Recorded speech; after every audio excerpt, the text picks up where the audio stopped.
everyone, good afternoon and welcome to Ferrari Challenge Trofeo Pirelli. Here we are for round 4 of our 2024 calendar and we are in Portugal, in the Algarve at the Portimão circuit.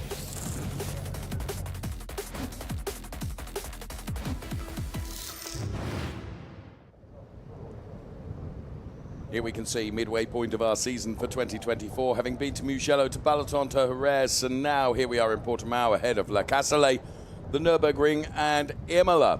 And this circuit is one of difficulty for our drivers. It's quite a test for them.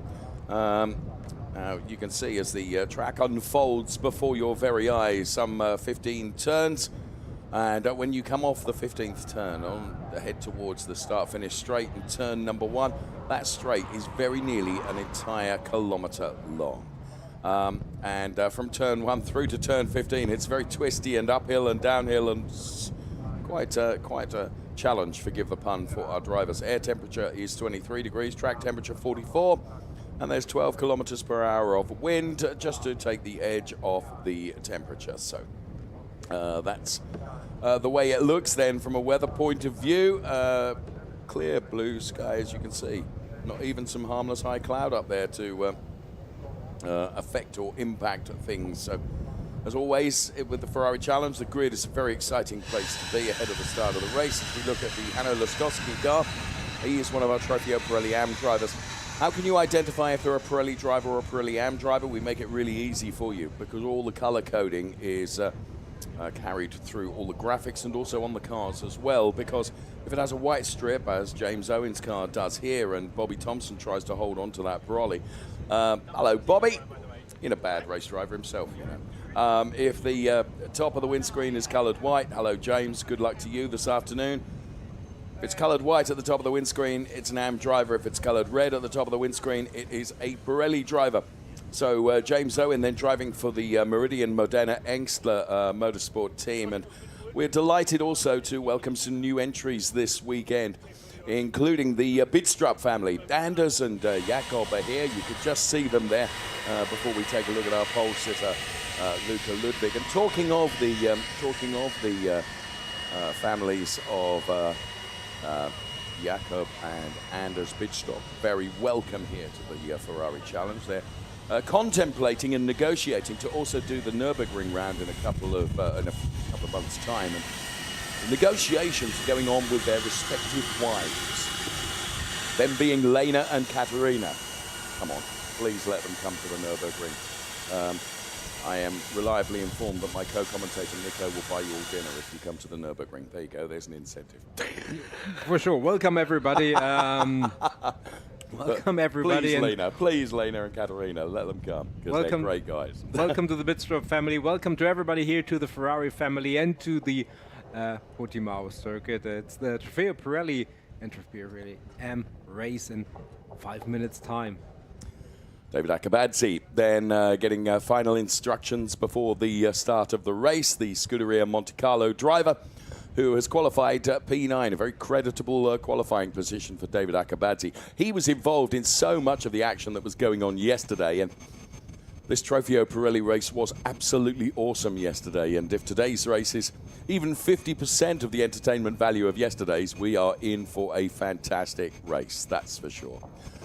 So as we look at so many of the drivers and cars, Marco Zanazzi, one of them that we look at, and also Max Mugelli here, driver of car number 3 now. He's got the red Adler strip across the top of the windscreen. That makes him a Pirelli driver. So Max Mugelli, who has qualified P6 in class, but he's probably further down the grid than he would like to be. He'll be starting from P16 on the grid, because what happens, Nico, is we mix up the Pirelli and Pirelli AM drivers, irrespective of what class they're in. They have to start where they qualify overall. And Max Mugelli then going from P16 as we look at him inside the car there. Yeah, absolutely. And Luca Ludwick, who is our pole setter, he really was a poster child of what that can be. There was a interruption, a red flag in qualifying, and he was P5 in class, but he was P17 overall, and he put it in pole with an incredible lap, and that made all the difference. Indeed so. Qualifying P7 in class, but going from P12 is the Charleshurst driver. Andrew Morrow as we look at Angelo Fontana. So Andrew Morrow then, Trofeo Pirelli UK champion, racing in the European Series this year. We met him earlier on this weekend. Yeah, I joined Ferrari Challenge back in the 22 season in the UK. This is my third season racing in the Challenge, 2 in the UK, and then I'm actually racing the UK and European this year, so it's been busy, but it's been going good.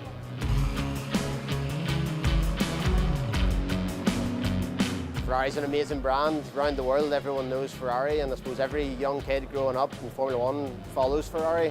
My dad also a big petrolhead and a big Ferrari fan, so I suppose that's worn off on me, and that's where the main interest has come from. Jumping into the 296 and just far more power. The front end grip's incredible in the corners compared to the older car, and just getting used to that was a challenge. But every weekend's gone on, we're getting better and better, and we're now in round 4 and feel quite comfortable in the 296. It's going good. Fantastic. For anyone joining racing for the first time, you're really step by step guided through the whole process, from being held to get your license, getting behind the wheel of a car, test the car, and the experience around the garage is just incredible, from your driver, coach, to engineers, mechanic. The team's fantastic, and any questions you have, ask them and you'll always get a good answer, and just take it easy at the start. Don't try and be a hero, but just keep chipping away every weekend and it'll come. Thanks for talking to us, Andrew Morrow. He is one of the young whippersnappers making a name for himself in motor racing, and quite rightly choosing the Ferrari Challenge as a stepping stone. And he's won the UK Trofeo Pirelli Championship and now racing in the European Series as well. As so many young drivers choose this Ferrari Challenge as the place to be. Hendrik Viol is another one of our Trofeo Pirelli AM drivers who's going from P2 in class, but that's P5 overall, and good to see Hendrik Viol. Now another young driver that's really making a name for himself both here and in North America as well is Dylan Medler. What a racer he is, and he races in Ferrari Challenge Trofeo Pirelli here in Europe.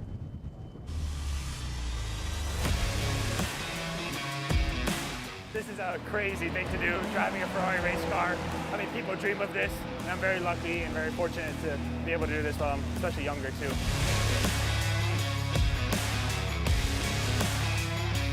When I joined, there was only a few of us, like 1 or 2, but now, after these 3 years, we've gotten more and more, and it's turning into like a series, like a feeder series to more professional racing series, like IMSA, WEC, and all that. It's been quite a season to start. We've been through a lot of countries, we have a lot of good races, especially in North America. We're leading the championship currently. So we decided to come to Europe to get some more practice against these more, I guess, professional guys and see where we stand. The 296 feels much more like a natural built race car. We got brake-by-wire, a lot more aero, more power. I personally think I've struggled at these European tracks, you know, Mugello and Portimão, Imola before in the beginning. Usually takes me a few more days to get used to it. So the tracks are different, and the drivers. I feel like they're a lot more professional, a lot more skill, so it's going to be realistic to see where we are. He's a great guy, Dylan Medler, and he's about 7 foot tall, you know. Big guy, but a great guy with a big heart and a great character as well, and an awesome racing driver. And we're going to be heading off and getting this race underway in just moments from now.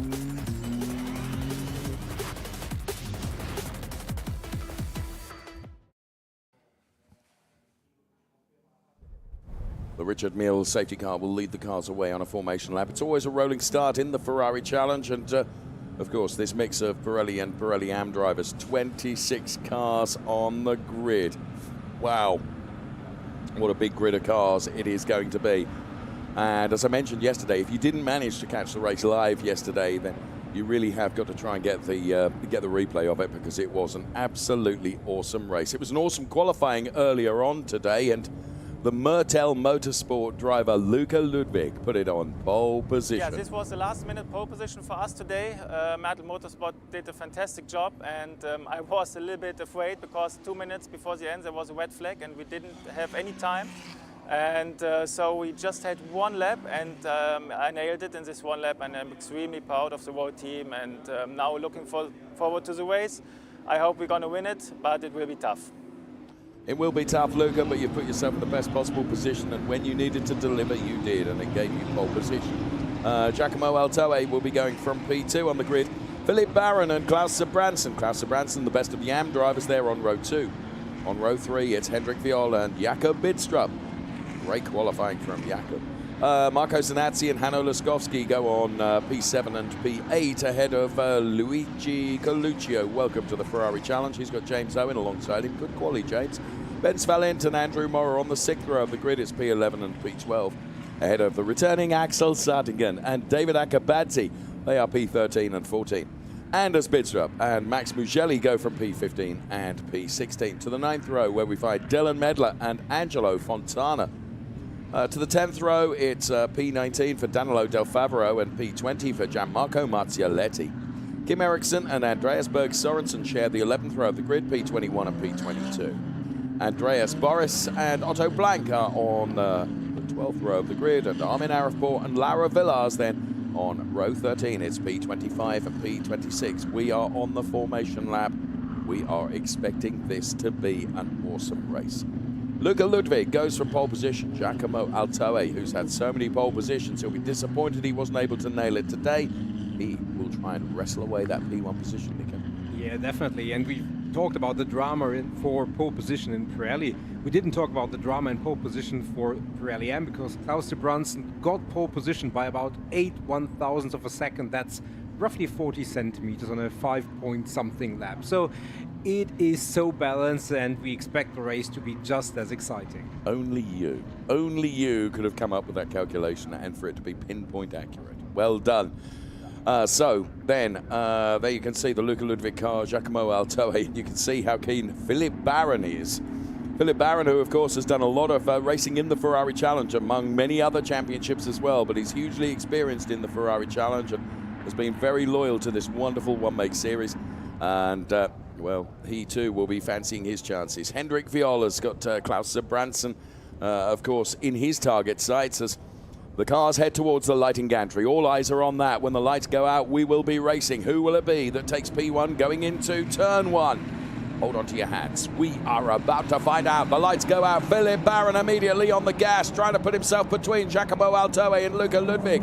Hendrik Viol is also trying to make moves as well. And it is Luca Ludwig, and Giacomo Altoe is able to carry a little bit more speed through that turn, and Hendrik Viol is in the middle of a 296 sandwich there, as he got the lead of the Trofeo Pirelli AM race. Marco Zanazzi right alongside him. Klaus Sabranson has dropped a couple of places right at the very start of this race. It's a packed grid of cars, 26 of them making their way around this Portimão circuit. Luca Ludwig is leading.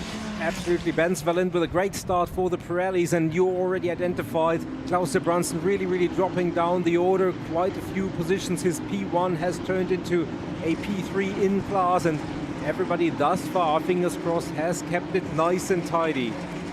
And that's exactly how we like it. Fraught, fair, and very fast racing from the Ferrari Challenge, with Luca Ludwig leading from Giacomo Altoe. Then it's Philip Barron, and then it is Luigi Coluccio. Hendrik Viol is leading in the AMS ahead of Marco Zanazzi. Then it's Ben Svalent and Klaus Sabranson, and Jakob Bitstrup is running their P4 in class ahead of Axel Sartingen. So Axel Sartingen returning to racing this weekend. He won the Copa Shell Championship last year, elevated to Trofeo Pirelli AM, but his first showing this year because of an injury he picked up in winter sports. And now Luca Ludwig is really feeling the pressure of Giacomo Altoe. Giacomo Altoe all over the back of the German's car at the moment. Who is going to win out this fight to lead the race overall and, of course, lead in Trofeo Pirelli?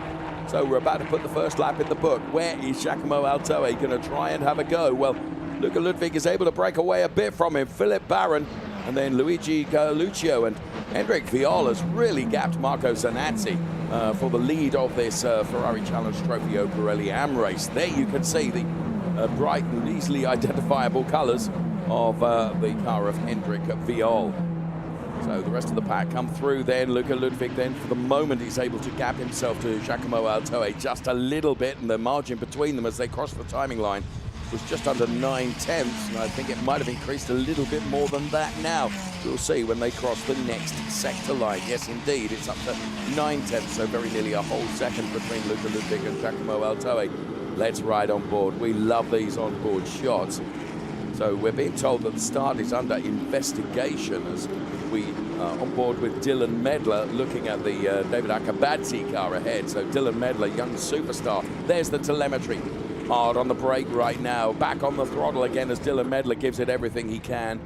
Third gear, and love this telemetry. It's able to really give you the information coming from the driver's office then inside this Ferrari Challenge 296 car. 210 kilometers per hour, 220 kilometers per hour before you have to start braking for the next turn. Brilliant stuff. He's running P7 is Dylan Medler at the moment. That's P7 within class, of course, of those Trofeo Pirelli cars. He's got a whole lot of Trofeo Pirelli AM cars in front of him before he can get on terms with Max Micheli, Nico. Yeah, and you said start under investigation. Generally, that means obviously an infringement hasn't maybe been detected. Often that is the car not going through their grid box where they have to align. And I understand that in but a few seconds we will have another opportunity to look at the start and maybe we'll get some indication of what the penalty might be in for. So let's take a look at a replay of the start here. All drivers have to go through their grid boxes mandatorily. And I just wonder whether one or two stepped out of where they were supposed to be. We will see. Race Control have access to lots and lots of data and camera angles. Just looking there, I'm wondering whether Max Micheli wasn't through his grid box. You can't quite see it here. There. Don't know.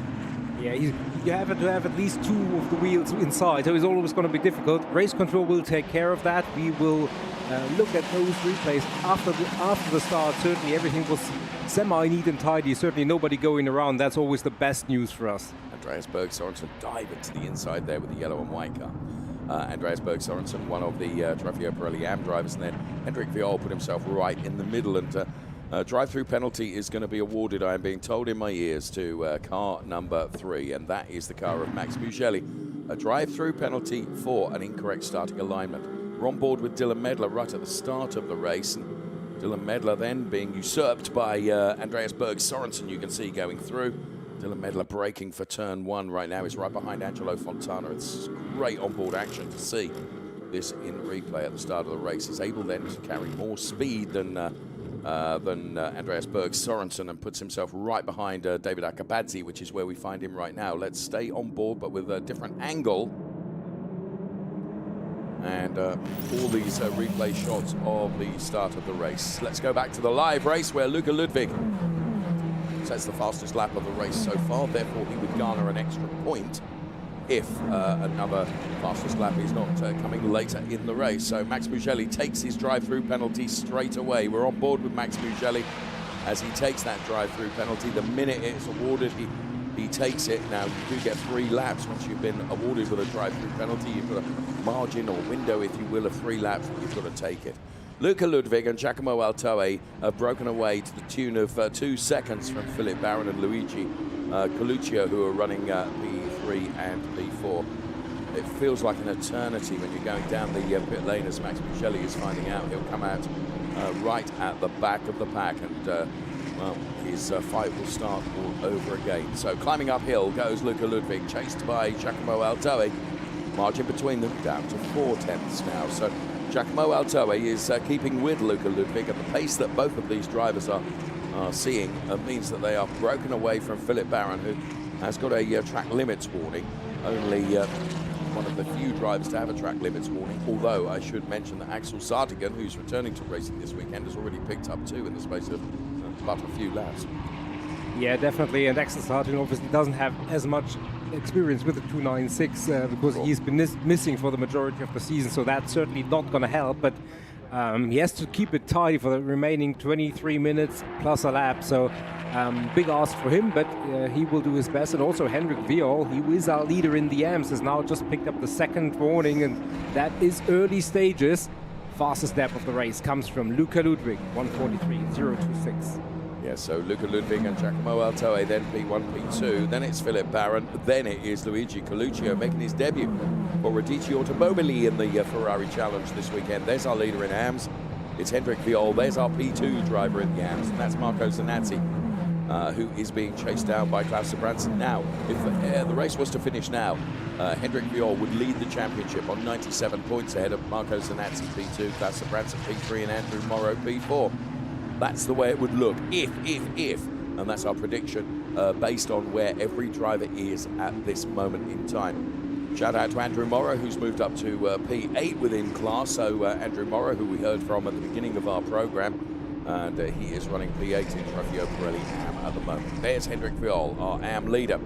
There is Marco Zanazzi. Now, Klaus Branson, of course, has got the car of Ben Svalint between him and his next car that he would like to pursue, which is Marco Zanazzi. So, dare I say it, Ben Svalint is acting like something of a comfort cushion, if you will, for Hendrik Viol and Marco Zanazzi. Yeah, then again in Jerez, Klaus Branson used exactly that when this driver, Giacomo Altoe, was, after a penalty, moving up the order. Forgive me, a small error from Luca Ludwick as he kicks the back end of the car onto the grass. That has allowed Giacomo Altoe to get ever closer to Luca Ludwick. Now, Luca did control it. Oh, and someone that hasn't controlled it and is in the gravel trap, and that is the number 40 car.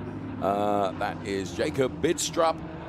Perfectly okay, just into the gravel trap. The gravel trap does what it needs to do, and that is scrubs the speed off. But unfortunately, where that car is situated, Nico, with 21.25 minutes of this race remaining, it's a pretty sure-gone conclusion that we're going to see a safety car, I would have thought. How did that happen? Well, he controlled it beautifully, but the back end snapped away under control, and that's why he finds himself in the gravel.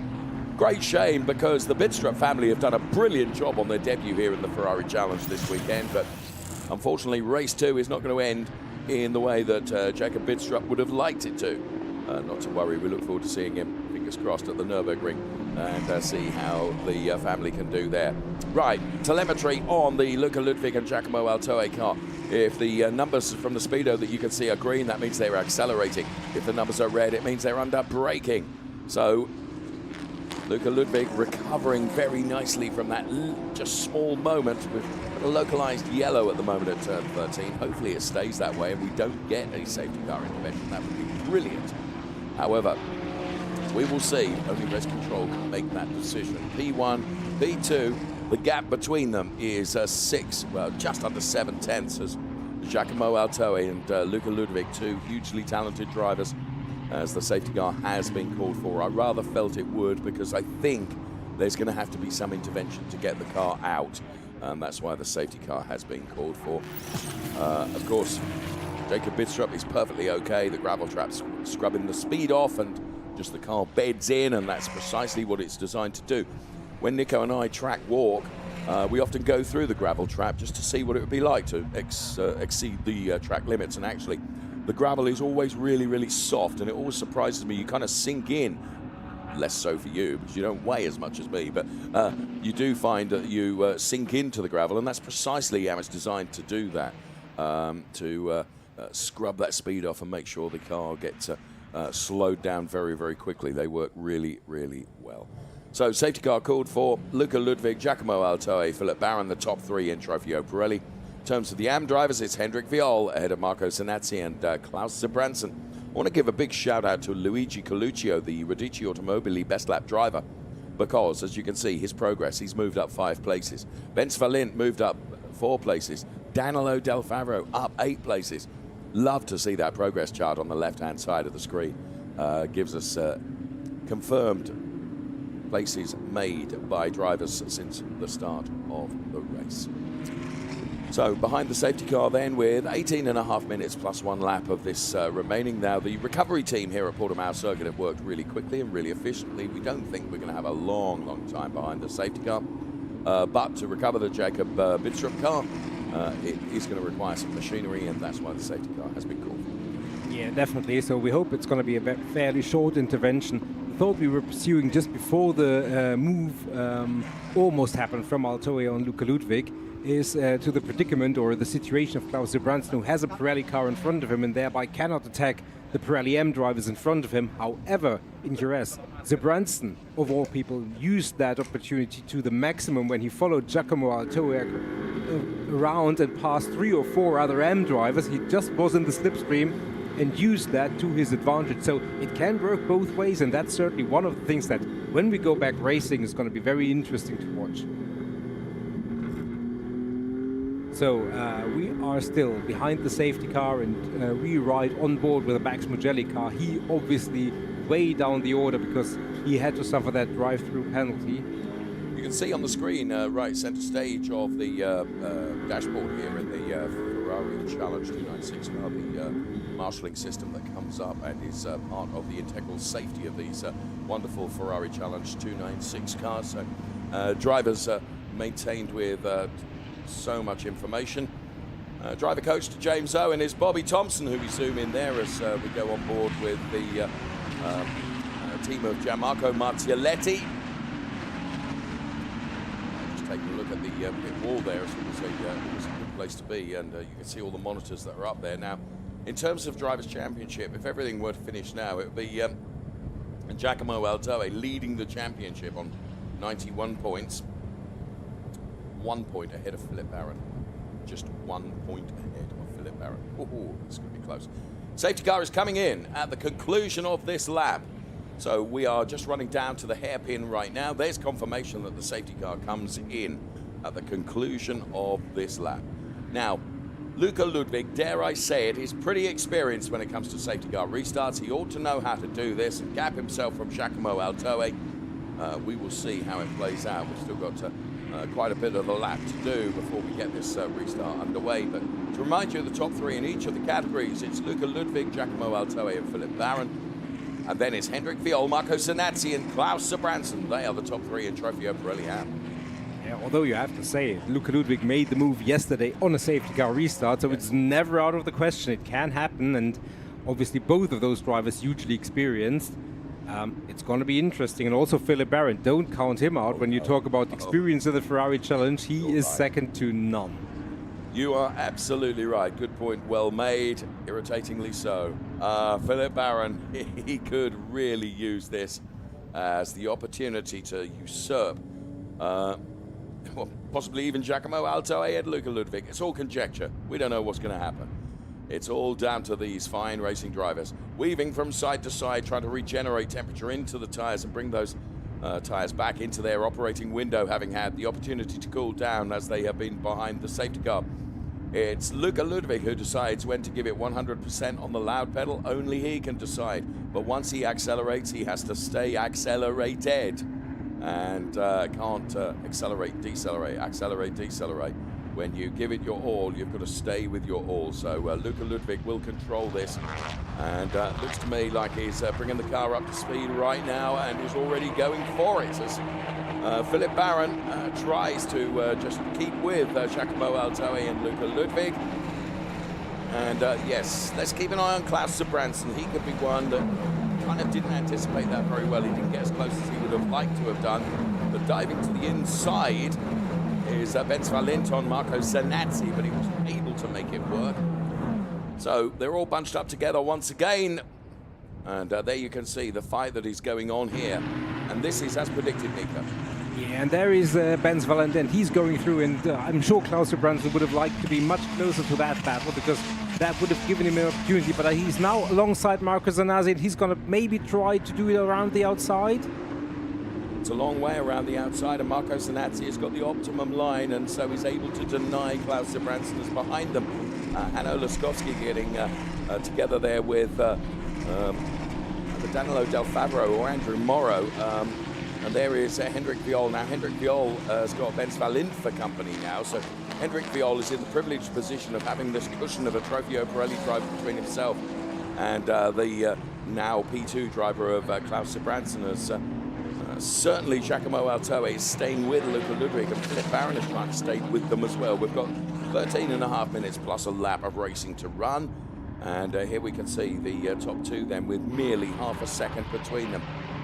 So Luca Ludwig gradually bringing everything back up to temperature once again, and Giacomo Altoe. One thing we've learned about Giacomo Altoe as a young superstar driver in the Ferrari Challenge, trying to make a name for himself here. Unquestionably, he is super smooth, Nico. Maybe Luca Ludwig a bit more aggressive on things. I don't know. It is, we're talking about dynamics here and different driving styles, but I do get the impression that Giacomo Altoe is a super smooth character as Benz Valent then dives to the inside of Hendrik Viol, and Hendrik won't defend that too steadfastly because it's an out-of-class battle. That does mean that Benz Valent is going to be onto the back of Luigi Coluccio quicker than you can flick your fingers like that. Indeed, and it brings our top three of the AM drivers back to back to back again. So no more Pirelli drivers between them, and that means the race is back on. 12 minutes, 15 seconds remaining, plus a lap, and the battles are heating up nicely. They are indeed, as every driver exceeds the track limits coming off of the hairpin, that's for sure. But it might be one of those areas that in the driver's briefing they've said, you know what, as long as you're not gaining a ridiculous advantage, we're prepared to turn a blind eye to those ones. So Marco Zanatti, Hendrik Viol, P1 and P2 for the AM drivers, and Hendrik Viol is now beginning to feel the pressure of Marco Zanatti getting much, much closer to him here. And of course Klaus Sebranson will try and keep up with these two as well, so it becomes a three-way fight for P1. So Hendrik Viol, who's been so successful this year driving for the Scuderia Prague racing team, and I think one of the most distinctive looking Ferrari Challenge 296 cars in that orange and purple livery that is so attractive. So they climb up the hill, then downhill once again. It's a real roller coaster, and feeling the roller coaster G-forces David Akabadze as he's gone around. He does manage to get it pointing in the right direction once again, and this was David Akabadze just having a look at Andreas Berg Sorensen here. And then on the curbs, I don't even know if there was maybe just the tiniest of touches between the two, because I think the rear view external mirror was turned inside out, and that may be the extent of the contacts between the two of them. Luca Ludwig leading from Giacomo Altoe, and then it is Philip Barron running in P3. For the AM drivers, Hendrik Viol, Marco Zanatti and Klaus Sebranson, they are the top three on the AM drivers. So these two drivers are absolutely matched, aren't they? And there is merely 8 tenths between P1 and P2, and the pace of both of the drivers absolutely matched. And I have to say, what's really impressive is the gap evolution that you can see on the left-hand side of the screen is the fact that both Luca Ludwig and Giacomo Altoe have been able to keep it. Whoa! There's strife for Luca Ludwig. That plays into the hands, potentially, of Giacomo Altoe. Luca Ludwig losing the back end of the car. Oh, and that means that Giacomo Altoe is able to take advantage of that. It was a big save from Luca Ludwig. He was calling on all his experience. And, of course, Philip Barron is hoping to take advantage as well, and jolly well does so. And I just wonder whether Luca Ludwig maybe has picked up a puncture as a result of that running there inside the Mertel Motorsport garage of Luca Ludwig. Oh, that's very difficult to accept. How did it happen? Just ran wide. We were talking about track limits. Just on the painted lines, Nico, and then onto the gravel. Yeah, I think it's very difficult for us to judge cause and effect there. It looked like he went a little. When he was on the curb there, that's when the car got a little bit sideways. And, yes. And I think there was something, but where he picked it up, that's really difficult. But as you say, I mean, that race for him, he was so good and so strong yesterday in qualifying and to this point, and very unfortunate. But good avoidance from everybody, and he kept it out of the way of everybody else. But yeah, Luca Ludwig is in the pits, and that's his race, unfortunately, royally ruined. So all of a sudden then, and just the way the car is looking there, I just wonder whether there's a deflation, perhaps. I don't know. Giacomo Altoe leading from Philip Barron, and Luigi Coluccio then is P3 with Benz Valent not far behind. So this is going to be a real fight for the final podium places. A very dejected Luca Ludwig walks back into the Mertel Motorsport garage, having worked so hard today. Yeah, Yeah, I mean, motorsport can be so beautiful, and it has been for the last few days, and this season overall. Today for Lukas Ludwick has been utterly cruel, but he will bounce back, and we will come back from this. And that means we focus our attention on the remaining race. We've got 4 Pirelli drivers at the front: Altoe, Baron, Colucci, and Valent, and then we've got 9 Pirelli M drivers right behind. Okay, well, the fight is going to be on for this final podium place, that's for sure. Bence Valent is really going to sense an opportunity to garnish a podium out of this, and he is chasing Luigi Colucci for all he's worth. Bence Valent gets as close to him as he can now, almost making contact with the back end of the car. Will he go outside, inside? Which way is he going to choose? Going into turn number 1. They've got almost a kilometre along this start-finish straight here. This is the fight that is going on for P3. Bence Valent then tries to get the switch back on the inside line, but he wasn't close enough to be able to do that. Bence Valent is really going to push hard, and Luigi Colucci doing everything he can to defend his P3 position, as indeed is his right to do so. We run the telemetry on both of the cars. Look, 180, 190, 200 kilometers per hour. What gear they're in and when they're braking, and oh, it's fantastic to be able to see that and to see the action going on at exactly the same time. Through the hairpin, climbing up the hill. Who's it going to be then with just under 7 minutes plus a lap remaining? Bence Valent is relentless with the pressure on Luigi Colucci, who is in this P3 place. Meantime, Giacomo Altoe has gapped Philip Baron to the tune of 2.1 seconds. And Bence Valent then, he's flashing his lights there, just in the hope of breaking the concentration of Luigi just for a millisecond, so that one tiny mistake comes, and then, like a viper, he would be able to pounce on his prey and take that P3 place away. Hendrik Viol, Marco Zanatti, and Klaus Branson remain 1, 2, 3 in that order in the Trofeo Pirelli AM race.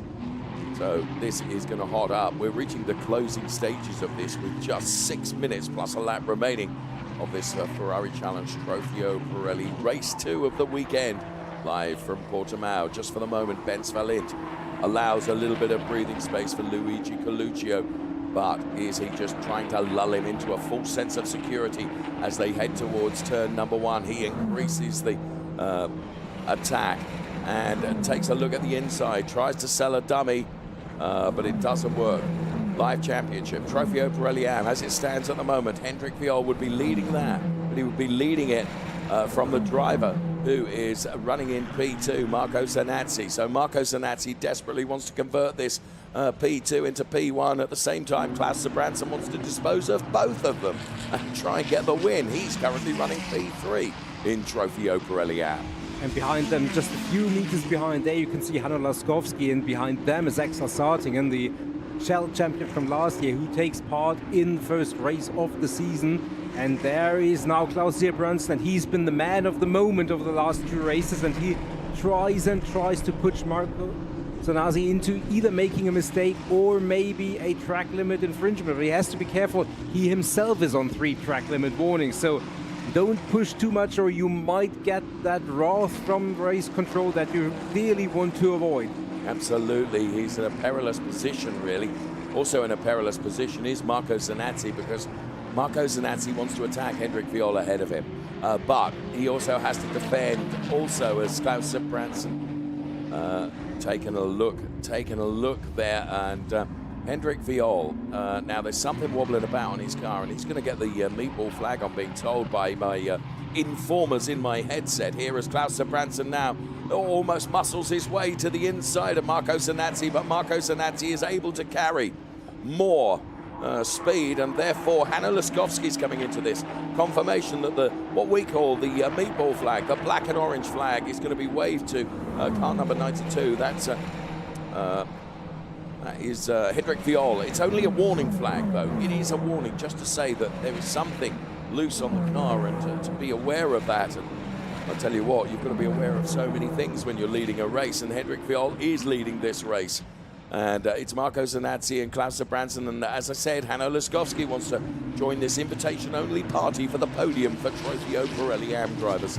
Yeah, absolutely, and Klaus Branson kind of knows that he'd ideally like to do a move fairly decisively and quickly.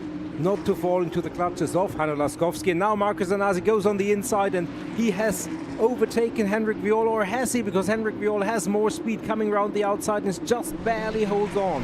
Henrik Viol, though, is going to have to go into the pit lane to have that rear spoiler. I can see what it is. I have it observed by the team in the pit lane. So the meatball flag, you can see how it's deformed there now. And, well, the team are going to have to take a look at that. What a shame that is for Henrik Viol. So black and orange flag being shown to Henrik Viol then. And now you can see that Marco Zanazzi really coming under pressure from Klaus Sebranson. So the face of this race is being changed by almost every single metre of tarmac that the cars traverse. One thing is at the moment assured, and that is that Giacomo Alto is leading by 2.6 seconds in Trofeo Pirelli, and Ben Svalint has not been able to make a move on Luigi Coluccio. However, the big action is in this Trofeo Pirelli AM race.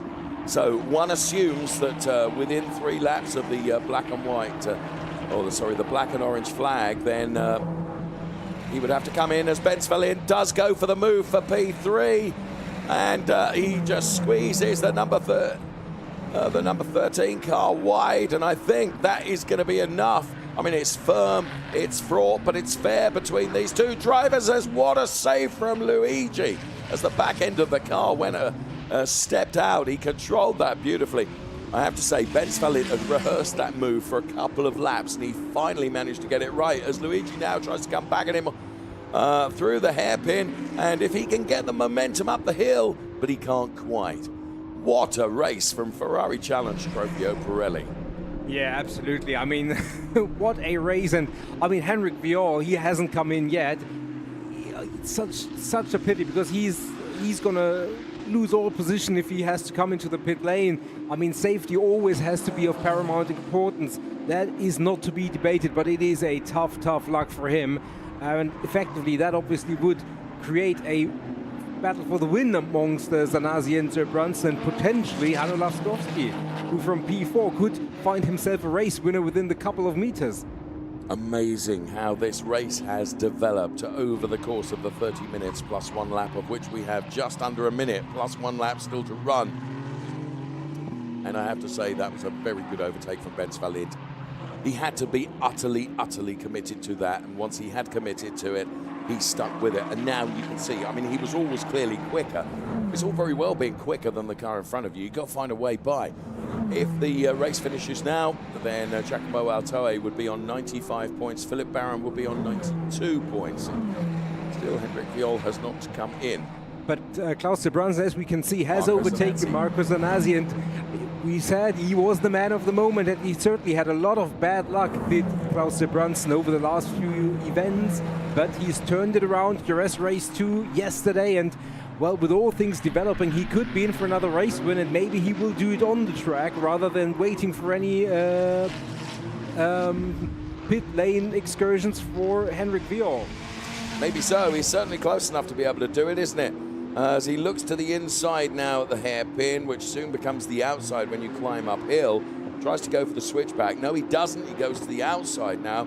And I wonder how that is compromising the damage to the rear wing there, how that is compromising the performance of the Henrik Viol car. You would say not much by the pace that they're able to maintain here, but even if Sebranson is even a 100th quicker, as he probably is, it's enough, isn't it? As he goes to the outside now, and he runs, and well, all of a sudden, and that's why Henrik Viol has got a black flag now. And that means disqualification. Oh, it's Marco Zanazzi. Marco Zanazzi has gone around Nico. What's happening in this race? I mean, I didn't see how it happened, how it originated, and he tries to keep the foot in. I think he's going to do it. I think he's just going to be barely able to do it, as Giacomo Altoe meanwhile starts the final lap. So everything happened at once. Henrik Viol with a black flag. Klaus Sebranson, the race leader, Marco Zanazzi into the gravel, which means he'll drop lots of positions, and also Hanno Laskowski has lost quite a few positions. He just got a little bit of a tank slapper, Nico. That's what it was. And they're into the barriers, but he had the foresight to keep the car moving. And he has returned out on track. No, this is in replay. So how did this look? You can see the sideways start there. That's the start of the tank slapper. He tries to control it. He's on the grass. That's why all this dust was kicked up. And then he slides. I mean, good avoidance there from Klaus Branson.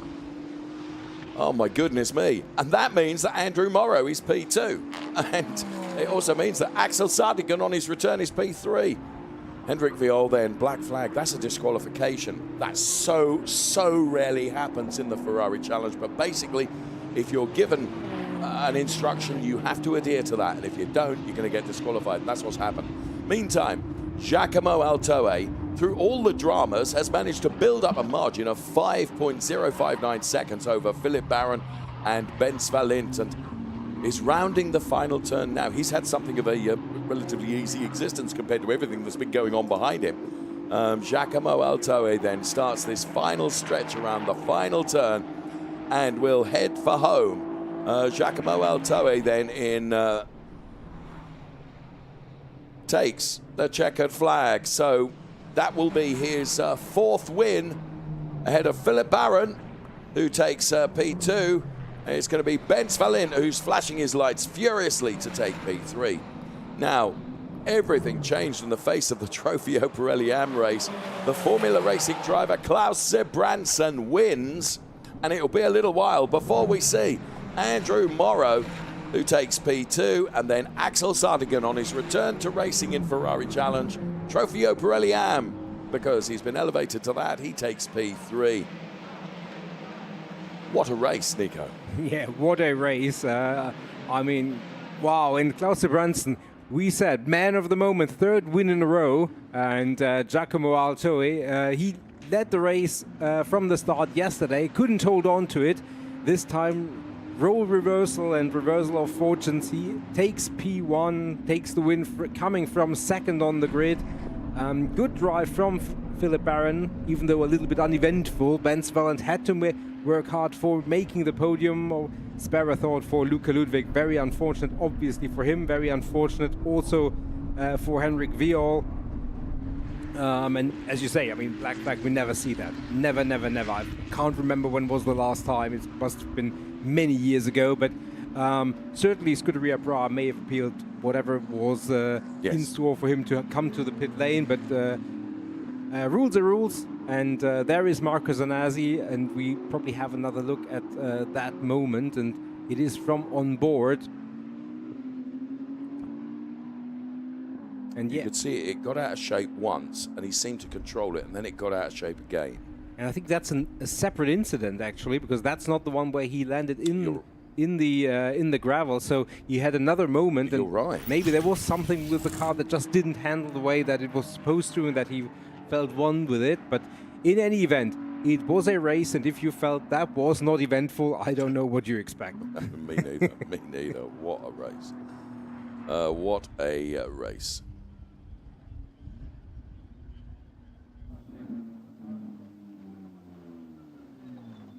So there is the Giacomo Altoe car then in and parked up behind the P1 position. So Giacomo Altoe then for Emil Frey Racing takes the race win.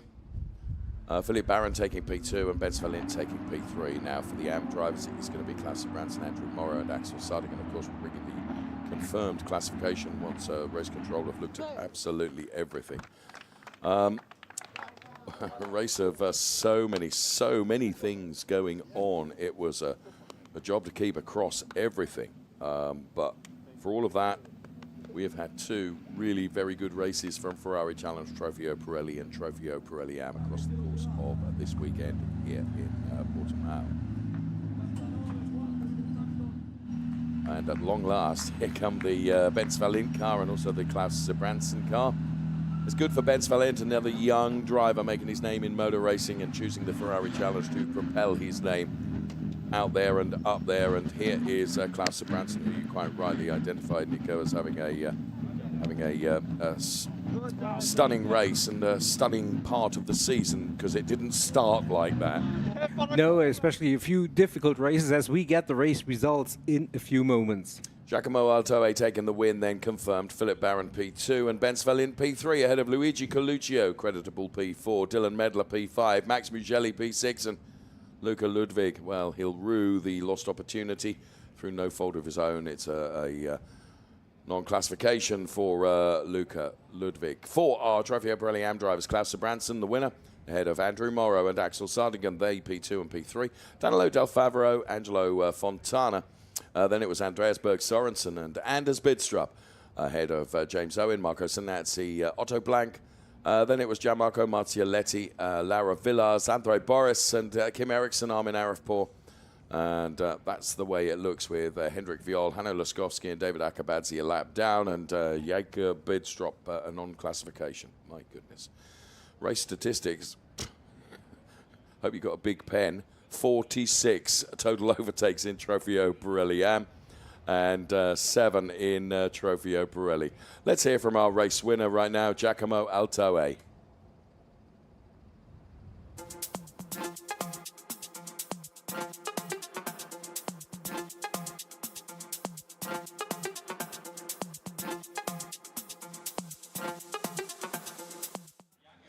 Giacomo, congratulations. Not a super easy weekend for you this in Portimão circuit, but now you are on the top of the championship standing. You made the pole position yesterday, a very competitive and a very bagarre with Luca Ludwig, and today in race 2 you took advantage by the Luca Ludwig mistake, and now you end in P1. Congratulations. Yeah, thank you so much.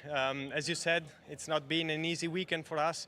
We have been facing a few small issues, so we had to go around that, let's say. But yeah, it was a really good weekend, point-wise. Yesterday P2, 1 pole position, and today the win. So yeah, now we're leading the championship. It was important to be consistent, so now we keep pushing. Giacomo, can you say something to Italian fan? Yeah, grazie a tutti per seguirci e continuiamo a spingere. Ci vediamo al Paul Ricard. Thank you. Thank you. Ciao, ciao.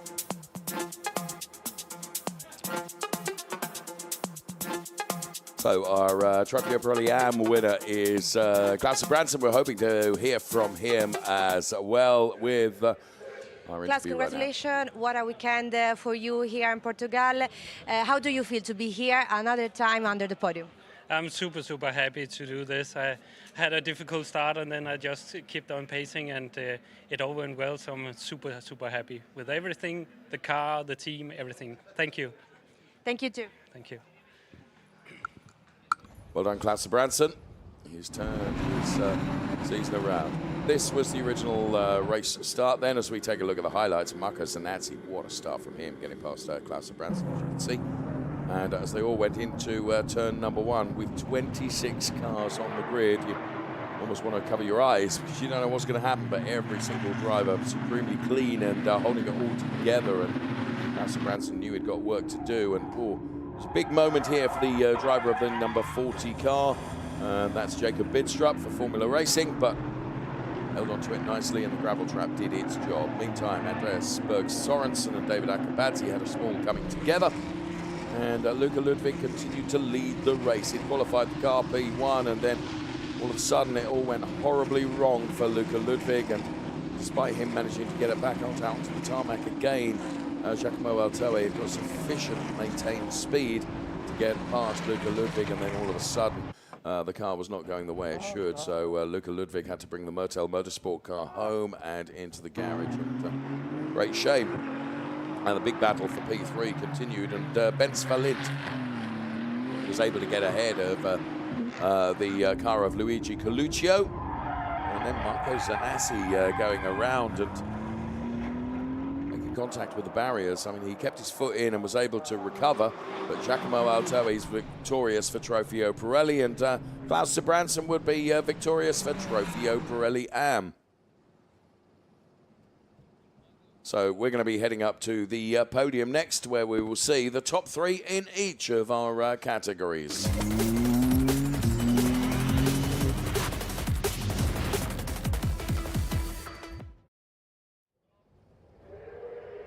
Michele Mambelli will be bringing the drivers out onto the podium for their celebrations, of course. So taking P3 for Trofeo Pirelli is going to be Bence Valint. And there is Bence heading towards the step 3 on the podium. P2 for Philip Barron. Vitantonio Liuzzi down there. Driver coach to Bence Valint, and Philip Barron, driver coach to Philip Barron. He's on the second step of the podium. And here comes Giacomo Altoe on the top step. He is the race winner.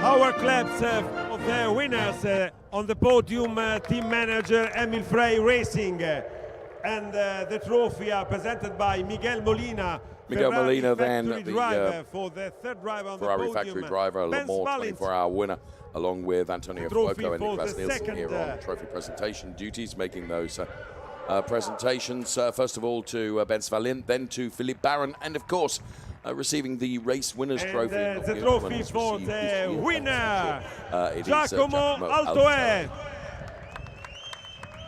The team trophy will be going The the trophy way of for Emil Emil Frey Racing. And that's Lucio held Vergani, with, Pirelli pride. And here comes Motorsport the Pirelli manager, trophy presents from the trophy to Giacomo Pirelli Motorsport manager Altoe. Lucio Vergani. And all guys on the first step of the podium, all together now. So all the drivers getting together there. All on the podium, please. Team manager Miguel Molina, and for driver, lift your trophy, okay? Great shot there. And now wait a second, and And champagne. Philip Barron is quickest in the champagne race. And the cars then that delivered those podium positions for their drivers. For Ferrari, Budapest, Rosso Corsa, Bence Valint, then P3. Go Motorsport Barron Racing Team. Team principal, Philip Barron, top racing driver 2. And then for Emil Frey Racing, taking the win, Giacomo Altoe.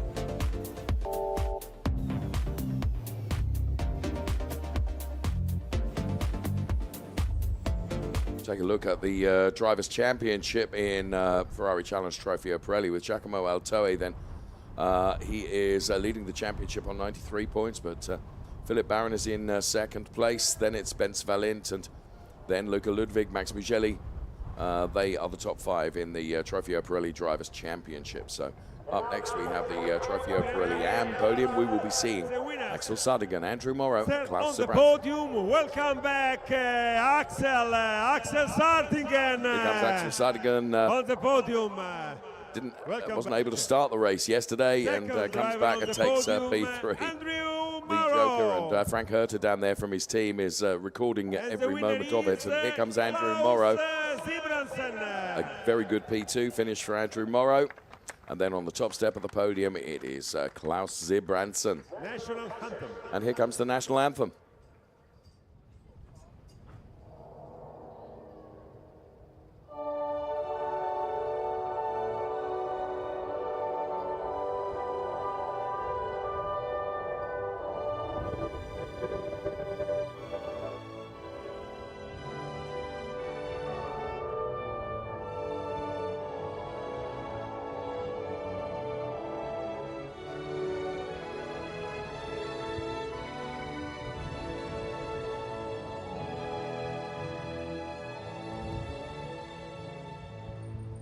Il nostro applauso è sul podio il And team the manager applause Formula Racing. rounds out for our top 3 as Danilo Del Favaro looks on as well, and the camaraderie between all the drivers. This Formula Racing, of course, represented on the podium as well, and Miguel Molina once again making the trophy presentations.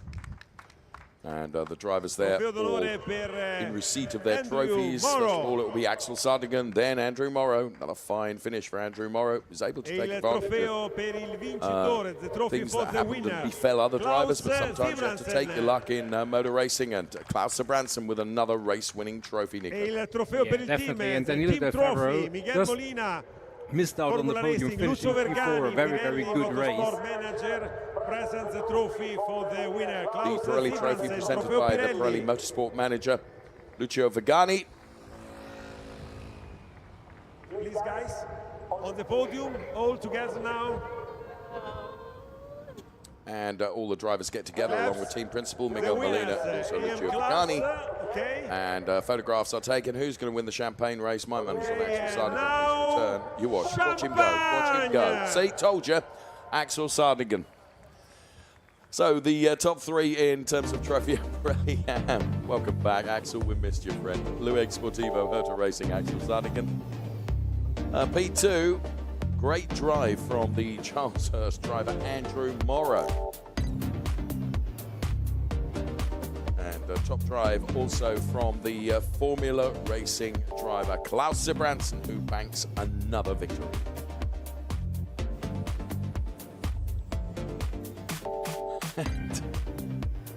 So there we have it then, a very entertaining Ferrari Challenge Trofeo Pirelli race in the Drivers' Championship. Klaus Branson, well, he's vaulted 2 places in the Drivers' Championship ahead of Hendrik Viol and Marco Zanazzi. He now leads it. Hendrik Viol P2, Marco Zanazzi P3. Just keep your eyes on Andrew Morrow, slowly creeping up there in P4.